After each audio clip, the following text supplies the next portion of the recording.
бүхэнд энэ өдрийн мэндийг хүргэе. Чилээ байна. За би өнөөдөр та бүхэнд ямар бичлэг хийж үзүүлэх гэж байгаа вэ гэхлээр солонгос хэлийг сурахыг хүсэж байгаа, мөн дээрээс нь солонгос хэлийг сурах уу байх уу гэд эргэлзэж байгаа хүмүүст зориулаад солонгос хэлний тухай бичлэг хийж үзүүлэх гэж байна. Миний хувьд 10 жил байхдаа ер нь бол өмнө нь гадаад хэл хэр чухал вэ, хүнд гадаад хэл хэрэгтэй юу гэдэг талаар сайн мэддэггүй байсан. Тэгээ тийм учраас тэр үедээ би монгол хүн болохоор би зүгээр монгол хэлээ л мэдчихвэл болно гэж бодоод ямар нэгэн гадаад хэлийг нь хичээнгүйлэн суралцж байгаагүй. Тэгээд би одоо бодохдоо яг тэр өнгөрсөн цаг хугацаанд маш их харамсдаг. Тэгээд одоо 10 жил сурж байгаа жоохон байгаа дүүнэртэй аль болох эртнээс ингээд гадаад хэлийг сураарэ. Тэр чин чамд ирээдүйд маш том давуу тал болно гэдгийг маш их хэлмээр санагддаг. Тэгээ миний хувьд солонгос хэлийг яаж сурсан бэ гэхлээр хамгийн анх үсэг болон агаан шатны мэдээллээ интернетээс хайж байгаас сурсан. Тэгээд түүнийхээ дараа солонгос хэлний дамжаанд явж суралцсан. Тэгэд одоо бол карантин гээд хүмүүс ажилдаа явахгүй, хичээлдээ явахгүй, ихэнхдээ гэртээ байгаа байх. Тийм учраас яг энэ боломжийг ашиглаад би та бүхнийг солонгос хэлийг сураасай гэж хүсэж байна. Яагаад гэвэл солонгос хэл нь англи хэл ч юм уу хятад хэлийг бодвол маш амархан хэл. За би яг яагаад амархан гэж ийнэ вэ гэвэл солонгос хэл нь англи хэлийг бодвол монгол хэлтэй өгүүлбэр зүгээрээ маш ижилхэн. Одоо жишээлбэл би хичээлдээ явлаа гэд монголоор хэлвэл солонгосоор яг адилхан тэр дараалалаар би хичээлдээ явлаа гэж ордог. Тийм учраас монгол хүмүүсийн хувьд солонгос хэлийг маш хурдан хугацаанд сурдаг гэж би хувьдаа боддог. За тэгээд солонгос хэлийг сурж байгаа монгол хүмүүсийн хувьд одоо өгүүлбэр зүйн ижилхэн болохоор шинэ үгээ сайн цээжилсэн тохиолдолд солонгосоор холбоод ярьдаг. Тийм учраас солонгос сургуульд нь сураагүй ч гэсэн солонгосоор маш сайн ярьдаг хүмүүс байдаг. Тэр хүмүүс ер нь шинэ үг маш сайн цээжлээд тэгээд тэрийг ер нь ахуйн амьдралд хэрэглэгддэг дүрмүүдээр холбоод ярьцдаг. Тэгээ солонгос хэлний хувьд дүрм маш их байдаг боловч яг өдөр тутамдаа хэрэглэдэг дүрмүүд нэх их биш. Тийм учраас яг зүгээр анхан шатны солонгос хэлний мэдлэгийг авахыг хүсэж байна. Солонгос хүнтэй ойр зур юмыг ярихыг хүсэж байна гэж байгаа хүмүүсийн хувьд солонгос хэлийг бусад хэлээс маш хурдан хугацаанд сурах боломжтой. Тэгвэл яг солонгос хэлийг яаж сурах вэ? Яг хэллээ тавьж чадахгүй байгаа хүмүүст зөвлөвөл зүгээр л нэг дэвтэр гаргаад та тэн дээр солонгос хэлний үсгүүдийг бичиж эхэлвэл болно. Яагаад вэ гэхлээр ямар нэгэн юмны эхлэлийг тавина гэдэг нь тэр зүйлийнхаа гүйцэтгүүлийн 50% гэж боддог. Яагаад вэ гэхлээр бид нар солонгос хэл сурна, англи хэл сурна, хятад хэл сурна гэл янз бүрийн гадаад хэлийг сурна гэд бодоол яваад байдаг боловч бодлоосоо илүүтэйгээр үйлдэлээрээ гаргаж өгдөггүй. Тийм учраас зүгээр л нэг шин дэвтэр нэгээд солонгос хэлний үсгүүдийг бичээд эхлэвэл солонгос хэлний үсэг бол маш амархан. Солонгос хэлний одоо хэрэгжилж байгаа үсэг нь болохоор Сэжүү хааны үед зохиогдсон. Тэгээд тэр үед ханзыг солонгосын энгийн ард иргэд мэддэггүй байсан учраас аль болох ард иргэдийг маш хурдан хугацаанд амарханаар сурч болох үсгийг Сэжүү хаан зохиосон. Тэгээд солонгос үсгийг ямар ч тэнэг хүн ер нь бол 3 хоногт цээжилдэг гэж өөрсдөө ярьдаг. Тэгээд бараг 3 хоногт гэлтгүй яг дэвтэр нэгээд цувал 3 цагийн хугацаанд ч гэсэн солонгос үсгүүдийг цээжлэх боломжтой. Тэгээд солонгос үсгүүд болон анхан шатны мэдээллүүдээ яаж хайж болох вэ гэвэл та Facebook юм уу YouTube дээр солонгос хэлний үсэг эсвэл солонгос хэлний анхан шатны хичээлгээ тавил одоо бол маш их хичээл гарч ирсэн. Тийм учраас тэр дундаас хайгаад анхан шатныхаа мэдлэгийг авчхад болно. Тэгээд анхан шатныхаа мэдлэгийг аваад ер нь бол үсгээ үзээд холбож уншиж чаддаг болчвол та шинэ үг цээжлэх ёстой. Миний бодлоор солонгос хэл нь дүрмнээсээ илүүтэйгээр шинэ үгийг илүү их цээжлэл хурдан хугацаанд хүний солонгос хэлний чадвар сайжирна гэж боддог. Яагаад вэ гэхлээр түрүүн хэлсэнчлэн өгүүлбэр зүйн дараалал ижилхэн болохоор бид нар шинэ үгээ сайн мэдчихвэл дараа нь холбох дүрмээ цээжилжүүл ер нь шууд яриад явах боломжтой. Тийм учраас солонгос хэл сурахад хамгийн чухал зүйл нь шинэ үг гэж хэлж болно. За тэгвэл яг энэ шинэ үгийг хэрхэн яаж цээжлэх вэ? Ямар үр дүнтэй арга байгаа вэ гэвэл энэ аргыг би солонгос хэл сурж байхдаа маш их хэрэгэлдэг байсан. Тэгэд энэ арга нь яг ямар арга вэ гэхлээр та бүхэн бас мэдчихэж магадгүй картын арга гэж байдаг. Тэгэд энэ нь болохоор та дөрвөлжин бичгийн цаасыг яг картны хүзэр шиг хэмжээтэй хайчлаад тэгэд түүнийхээ нэг талд нь солонгос үг, нөгөө талд нь монгол үг бичээд яг картыг бариад хойно урдаас нь хараад цээжлэх боломжтой. Тэр аргаар шинэ үгийг цээжлэхээр бол өдөрт 100%-ийг ч гэсэн маш хурдан хугацаанд цээжлэх боломжтой. Гэхдээ яг энэ аргын нэг сул тал гэж хэлж болох зүйл байгаа. Тэр нь юу вэ гэхлээр бид нар маш хурдан хугацаанд шинэ үгийг цээжилсэн болохоор ашиглахгүй байгаад байвал маш хурдан хугацаанд буцаад мартах тохиолдлууд байдаг. Энэн дээр яг ямар арга хэмжээ авах вэ гэхлээр та ийм 5 жижигхэн хайрцаг нээж болно. Тэгээд тэр 5 хайрцагаа яг яаж ашиглах вэ гэхлээр би эхний өдөр 20 үг цээжиллээ. Тэгээд тэр 20 үгээ цээжилснийхээ дараагаар 1-р хайрцагтаа хийчлээ. За тэгээд нэг 3-4 хоногийн дараа тэр 1-р хайрцагнаас өөрийнхөө цээжилсэн 20 үгийг гаргаад тэгээд дахиад үзэнгүүт би тэр дундаас нэг 5-6 үгийг мартсан байдаг. Тэгвэл тэр 5-6 үгээ дахиад санаад цээжлээд 2 дахь хайрцагтаа хийлээ. За тэгээд дахиад нэг 4-5 хоногийн дараа 2 дахь хайрцагаа нээгээд 2 дахь хайрцагнаас дахиад үгээ харуул би нэг 3-4 үг мартсан байдаг. Тэгээд тэр 3-4 үгийг дахиад цээжлээд тэгээд дараачийн буюу 3 дахь хайрцагт хийдэг.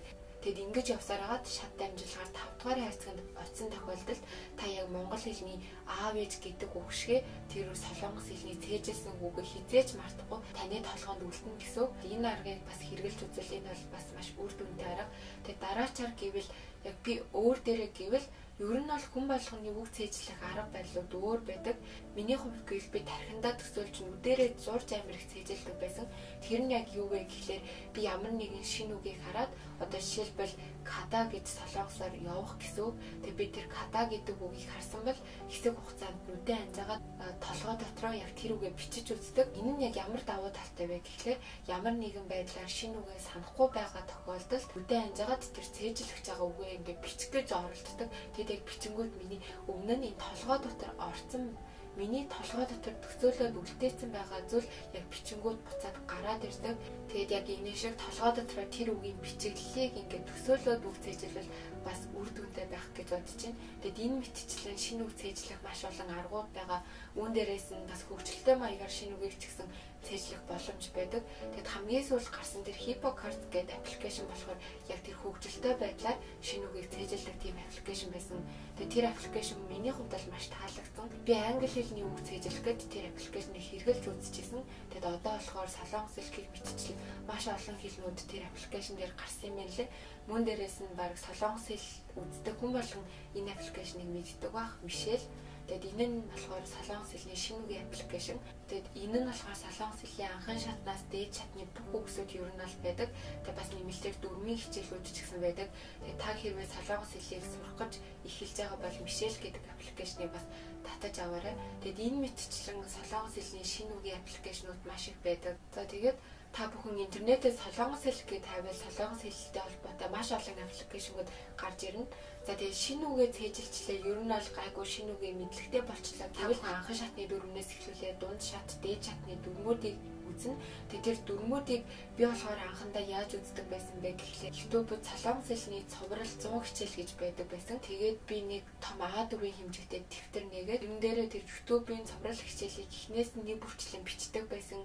Тэгээд бичихтэй тэр дөрмөө ашиглаад мөн өөрийнхөө цээжилсэн шинэ үгнүүдээ ашиглаад өгүүлбэр зохиодог байсан. Нэг дөрмөн дээр ашигласан өгүүлбэрээ нөгөө дөрмөн дээрээ хувиргаад яваад ялгааг нь олвол ер нь бол маш сайн. Цуврал хичээлийн хувьд гэвэл би өдөрт 5-ыг ч юм уу 3-ыг ч юм уу ер нь л өөрийнхөө бололцоогоор үзээд явдаг байсан. Тэгээ мөн дээрээс нь Facebook дээр солонгос хэлний анхан шатны дүрм, дунд шатны дүрм, дээд шатны дүрм гэвэл баг ингээд ангилсан дүрмүүд байдаг. Тэгээ тэднийг хараад би бас өөрөө бие дагаад нэлээд сурдаг байсан. Тэгээ мөн дээрээс нь солонгос хэлийг сурахад надад хамгийн чухал санагдсан зүйл нь миний өөрийн сурах гэж байгаа хүсэл эрмэлзэл байсан. Хичнээн солонгос хэлний хувийн багш аваад солонгос хэлний сургалтанд явлаа ч гэсэн та яг өөрийн гэсэн хүсэл эрмэлзэлгүй солонгос хэлийг сурыг гэсэн хүсэлгүй бол та хичнээн хичээгээд ч ямар ч амжилт олохгүй. Тийм учраас ерөн солонгос хэлж гэлгүй бусад хэлийг сурахдаа яг тэр хэлийг сурыг гэсэн хүсэл эрмэлзэл дуртайгаар тэр хэлийг сурах нь хамгийн чухал. Учраас солонгос хэлийг сурах гэж байгаа хүмүүсийн хувьд дуртайгаар солонгос хэлэндээ дурлаж сураарай гэж хүсэж байна. Тэгээд үүний дараагаар ерөн шинэ үгээ цээжлээд дүрмээ сураад холбоод ингээд уншаад ярьдаг болчлоо. Тэгвэл хүмүүст хамгийн том тулгардаг зүйл бол сонсоод ойлгоод байгаа хэрнээ яг ярьж чадахгүй байна гэдэг. Тэрэн дээр яг юу хийх хэрэгтэй вэ гэхлээр ихэнх хүмүүс бол солонгос дуу сонс, драм үз гэж зөвлөдөг. Тэгэд дуу сонсоод тэрийгээ дагаад дуулаад үгийг нь дагаж хэлэх нь бол ер нь бол мөн дээрээс нь солонгос драм үзээд өөрийнхөө чихийг онгойлго гэж хүмүүс маш их хэлдэг. Тэр бол бас зөв арга. За тэгээд үүнээс илүү санагддаг нэг аргыг би та бүхэнд хэлж өгье. Тэр нь болохоор бид нэр Солонгос драмыг үзэхдээ 1 цагийн ч юм уу цаг 30 минутын маш том урт драмыг үздэг. Тэгээд тэр нь болохоор бид нар хамгийн анх үзэхдээ мэдээж яг 100% ойлгохгүй болохоор ихэнх хүмүүсийн хувьд Монгол хадмалтай үздэг. Тэгээд хэдий ингээд чихээ онгойлох гэж үзэж байгаа. Тэгээд ойлгохын тулд Монгол хадмалтай үзэж байгаа ч гэсэн бараг хүмүүсийн 80-90% нь яг Солонгос тэр үгэндээ биш Монгол хадмал руугаа хамаг ухаан нь явцдаг байхгүй юу. Тэгэхээр тийм урт хэмжээний жоохон ойлгоход хэцүү драмнаас илүүтэйгээр богино хэмжээний 10 минут ч юм уу 15 минутын веб драмыг үзэх нь маш тус болдог. Тэгээд тэр веб драм нь яг энгийн өдөр тутмын ихэнхдээ 10 жилийн сурагчдын амьдралыг харуулсан веб драмууд байдаг. Тийм учраас илүү энгийн амьдралд ойрхон, энгийн амьдрал дээр хэрэгэлдэг үгнүүдийг тэнд хэрэгэлдэг. Тийм учраас веб драмын дээрээс өөрийнхөө цээжсэн шинэ үгнүүдийг хараад энэ үгийг яг энэ үед хэрэгэлт юм байна. Ийм асуулт асуувал ингэж хариулт юм байна гэдгийг тэнцэнээс харж болно. Мөн дээрээс нь ихэнх веб драмууд доороо Солонгос хадмалтайгаа байдаг. Тийм учраас тэр веб драмыг үзэнгээ уншаад хоёр зүйлийг давхар хийх боломжтой. Тийм учраас энэ үгийг ингэж унших хэрэгтэй байна. Энэ үгийн дуудлага нь ийм юм байж тээ гэдгийг тэнцэнээс авах боломжтой байдаг. Солонгос хэлийг сурж байгаа хүмүүс, сурах байгаа хүмүүс веб драмыг би санал болгож. Мөн дээрээс нь Солонгос хэл дээр мэдээ, сонин сэтгүүлсээ унш гэж хэлдэг шүү дээ. Гэхдээ шууд мэдээ уншвал маш хэцүү. Яагаад гэвэл Солонгос хэлний бараг дээд чатны үгнүүд мэдээнд орсон байдаг. Тийм учраас хамгийн ихэнд мэдээ, тийм сонин сэтгүүлээс илүүтэйгээр веб түүнийг бас уншвал зүгээр юм болов уу гэж би боддог. Та тэрийг уншвал уйдахгүй.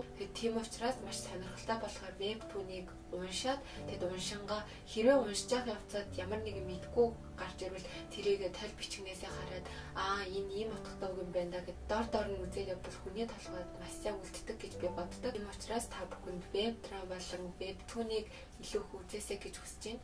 За тэгвэл энэ веб драм болон веб түүнийг яг хаанаас яаж үзэх вэ гэхлээр YouTube-д веб драм гэж бичвэл ер нь бол маш олон веб драмууд гарч ирдэг. Мөн дээрээс нь веб түүнийг яаж хаах вэ гэхлээр App Store дээр веб түүн гэж тавил веб түүнүүд өнгөө гарч ирдэг. Мөн дээрээс нь зүгээр интернет дээр эсвэл Солонгосын ашигладаг Naver дээр веб түүн гэж биччихвэл маш олон веб түүн гарч ирдэг. Тийм учраас та нар веб түүн, веб драмыг өнгөөгөр олж авах боломжтой учраас энийг сайн ашиглаад Солонгос хэлнийхээ чадрыг дээшлүүлээсэй гэж хүсэж байна.